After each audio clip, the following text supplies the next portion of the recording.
Happy October, everyone! I hope you're all enjoying the month of frights, scares, and disturbing imagery, and I hope you all have a great Halloween. And to get you ready for that amazing holiday, I decided to do a video that was inspired by one of my favorite reviewers, YourMovieSucks.org.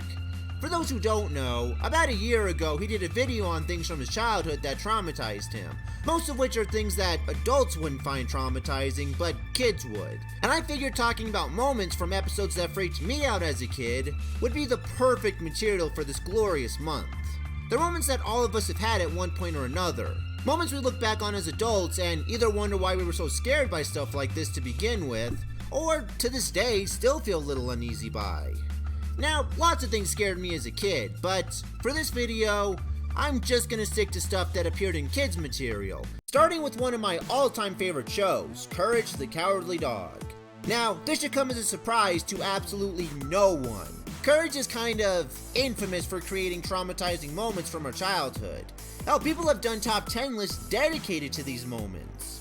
For me, there were two moments that traumatized me as a kid.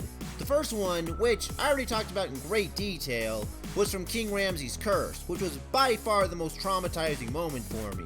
Yeah, even more traumatizing than the infamous "You're Not Perfect" scene. You're not perfect.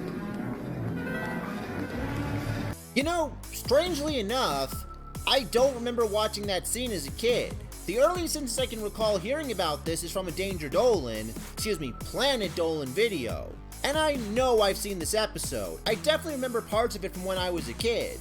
So, either I blocked that scene out entirely, or it never affected me as a kid. Which would be kind of a weird thought because this scene has a lot of elements that would rattle me as a kid. Creepy CGI, haunting voice, comes right the fuck out of nowhere. But for some reason, I don't remember this traumatizing me. The other scene that traumatized me, however, came from the episode Courage in the Big Stinkin' City. This episode was centered around one of the best possible settings for the show, the horrors of the big city. And the episode as a whole is pretty damn disturbing. But the moment that stuck out with me the most, like stuck with me in a way that all these other horrific things, like skeletons in the hotel room and flesh-eating monsters failed to do so, was this scene.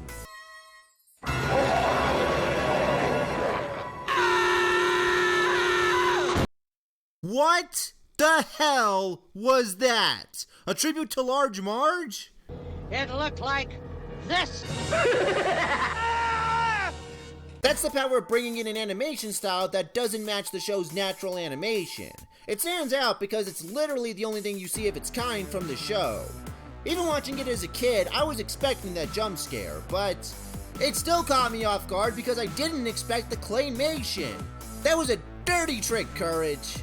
But luckily that scene is kind of a one-hit wonder because unlike King Ramses' curse, which makes King Ramses scary just because he's got a scary atmosphere to him, this one plays off of the unexpected, so once you see it, it gets progressively less scary each time you watch it. That being said, that first time really packs a punch, and you will always remember how you felt the first time you saw it.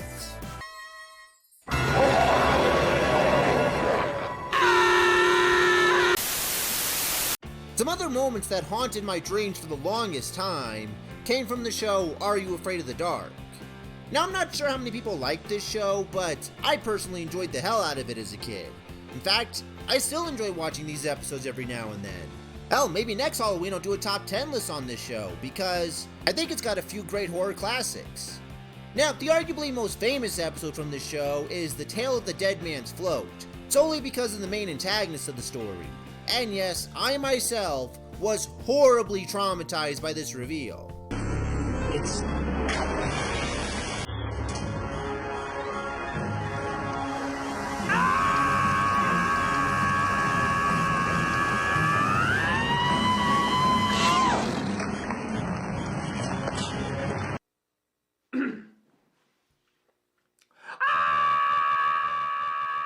That design still holds up well. It's so unique, it's so disturbing, it's complete nightmare fuel.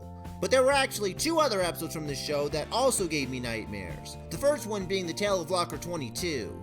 Now, this one, I would assume not most people would remember, let alone find something scary about it. But what freaked me out as a kid was the fact that it focused around a girl who had been killed in a chemistry accident at school. And I think the reason this freaked me out was because it made me fear that my life could be ended so abruptly, in such a, honestly horrific way, by someone else's negligence. And the other episode that disturbed me was The Tale of the Shiny Red Bicycle. Now, looking back at this episode, I feel like this one's a bit underrated. In fact, I think this is one of Are You Afraid of the Dark's best episodes, like top 3 best. But the scene that traumatized me as a kid was the opening scene. Alright, maybe you should learn how to bait your hook and I'll bring it through your finger first. I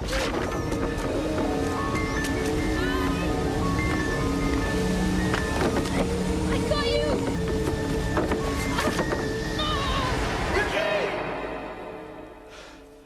Honestly, I don't know what freaked me out more. The thought of something that sudden happening to me costing me my life, or the thought of something that sudden happening to my best friend right in front of me, and me being unable to save him. And much like the character in this episode, I had quite a few night terrors where I'm trying to save my best friend's life, and I end up dropping him and watch helplessly as he falls to his death. Also, this is probably the first time I ever saw a kid die in a kid's show. I mean, I saw episodes of the show where it was implied a kid died, but with this one, it's a complete curveball. You just don't see it coming. Yeah, it was just a very unsettling episode for my young mind to handle. Next, I'm going to talk about Goosebumps. And no, I'm actually not going to talk about the episode The Haunted Mask. There was actually another episode that traumatized me as a kid, The Werewolf of Fever Swamp. And I think with this one, what freaked me out was the majority of the werewolf is seen in the shadows, so you don't know what exactly you're dealing with, and therefore, your childlike mind builds it up so much that you end up scaring yourself silly. And even from what you can make out, it still seems like a pretty scary looking design. Also, another thing that got me was the werewolf's yell.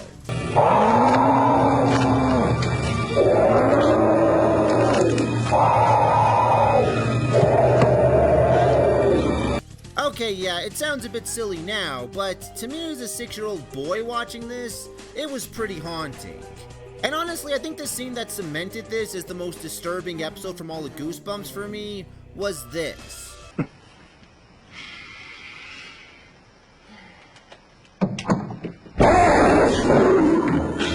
Yeah, another jump scare, but unlike the Courage one where the jump scare threw me a curveball, this one threw me a fastball because I honest to God did not see it coming, so its effect was full blown. This episode I think was a reason I used to sleep with the lights on because after seeing this damn werewolf being hidden by the shadows, I started thinking everything was that werewolf coming to make me the next werewolf of Fever Swamp. And now we get to talk about a scare I got from one of my all-time favorite kids' animes growing up. This one. I wanna be the very best, like no one ever was. Yeah, apparently I was such a wimp as a kid that this fucking show found a way to give me nightmares. More specifically, the episode Abra and the Psychic Showdown.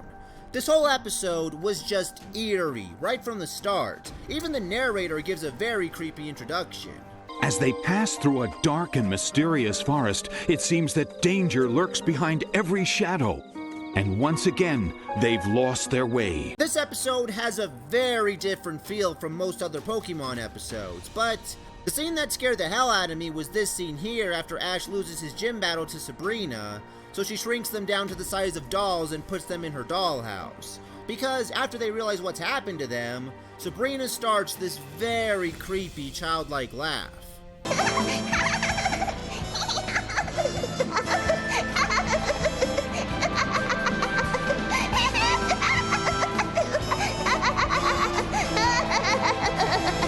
That laugh was just so chilling.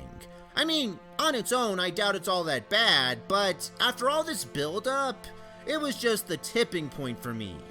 Of course, nowadays, I don't find this episode creepy. I find it more, well, awesome actually. It stands out above so many other episodes for me because it has a unique style, and it knows how to make this style work despite being so out of place from the rest of the anime. But God, did it ever scare me when I was a child.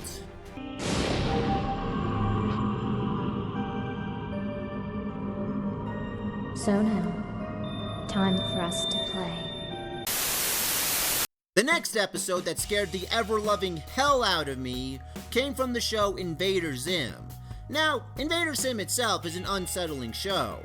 Hell, that's what made it so awesome. So it goes without saying that it had its fair share of shit-your-pants episodes, the most famous one being Dark Harvest, where Zim goes around collecting organs from other kids and replaces them with inanimate objects, causing them all to become sickly and grotesque. And as disturbing as that episode is, in fact, I'd say it's even more disturbing as an adult when you actually know what these organs do and how important they are, the episode that traumatized me the most as a kid was the episode Bestest Friend, which involves Zim using a kid named Keith to be his best friend, so he'll appear more normal. But Keith ends up getting obsessed with Zim, and Zim resorts to drastic measures to get rid of him. For me? Oh, you are my bestest friend. Thank you, Zim.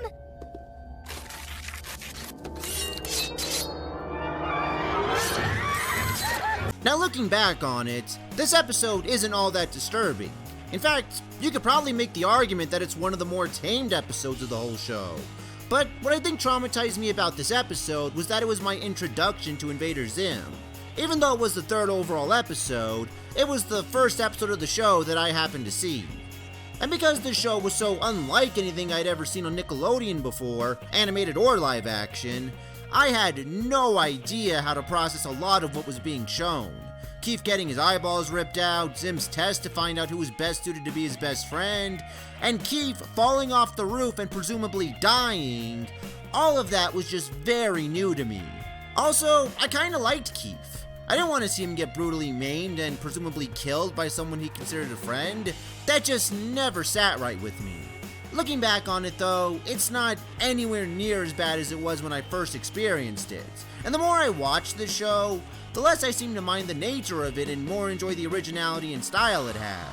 Yeah, it was a childhood trauma for me, but it was one definitely worth suffering through. And next, I'm going to talk about another show that I've loved ever since I was a child. But looking back on it, I gotta admit is a show that can get pretty damn disturbing.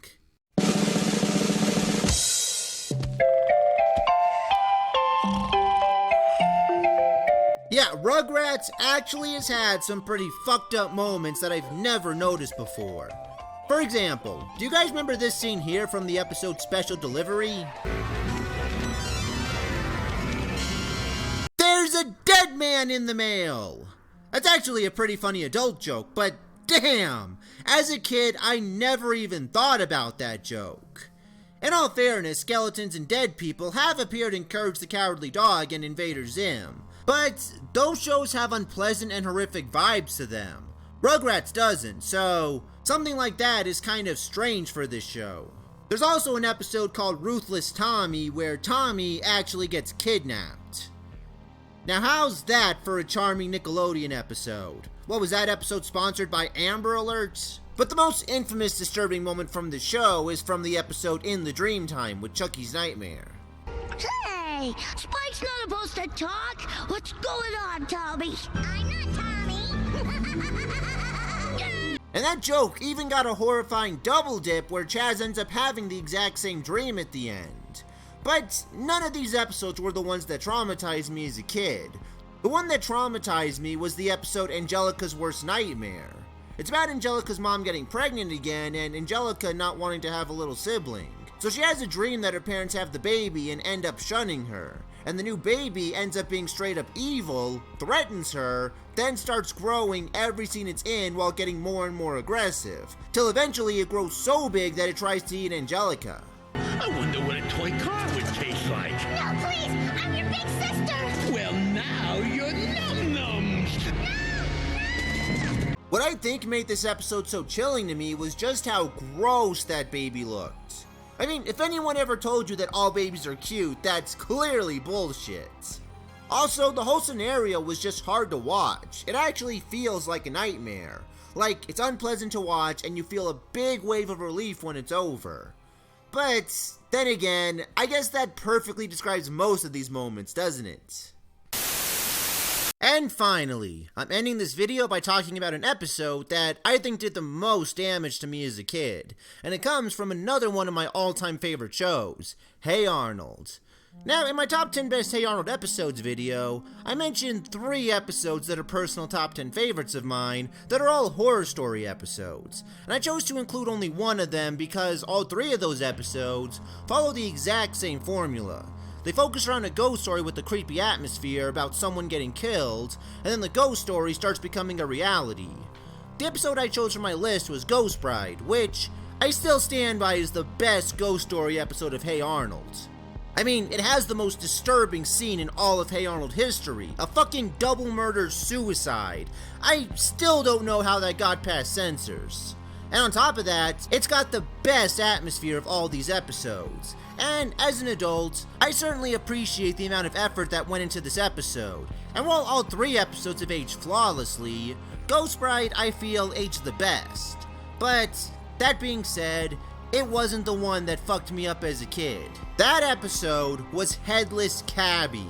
The opening scene of this episode absolutely destroyed me as a kid. It's Arnold telling a ghost story about a stagecoach driver picking up a mysterious woman who wants him to help her find her lost dog, and she gives him a scarf to keep him warm. But as the story goes on, this woman turns into a demonic witch with a horrifying cackle, and the scarf she gives him ends up getting snagged on a branch, and, well, you can guess what happens from the title alone. And then, of course, it was too late. The horse kept pulling the carriage, only now the reins were held by the Headless Cabby! There are just so many disturbing things about this whole scene. One, credit where it's due, the kid who's voicing Arnold is doing a spectacular job telling the story. It's actually haunting the way he delivers his lines. And second, as disturbing as it is that a man got his head ripped off, what really pushed me over the edge was this fucking witch lady. Look at her, she is haunting. Her design is so unsettling and her laugh is spine-tingling. Just, her laugh scared me more than the Ghost Bride's humming ever could. And on top of that, her change happens completely without warning. She literally goes from a normal British lady to... That's him! My doggy's down the hill! Go down there! Hurry! Hurry! Jesus Christ! Still to this day, I don't blame myself whatsoever for being scared by this episode, but nowadays I can watch it and enjoy the amount of scares they put into it, instead of changing the channel the second the title popped up, because I knew I wasn't brave enough to deal with it. When the fog comes down on quiet autumn night, you can still hear the barking of the demon Scotty dog. You might also hear the rattling of the carriage wheels on the cobblestones. And then, it won't be long till you hear the laughter of the horrible ghost lady. And the next thing you'll see coming at you out of the fog will be the haunted carriage, driven by the Headless Cabby!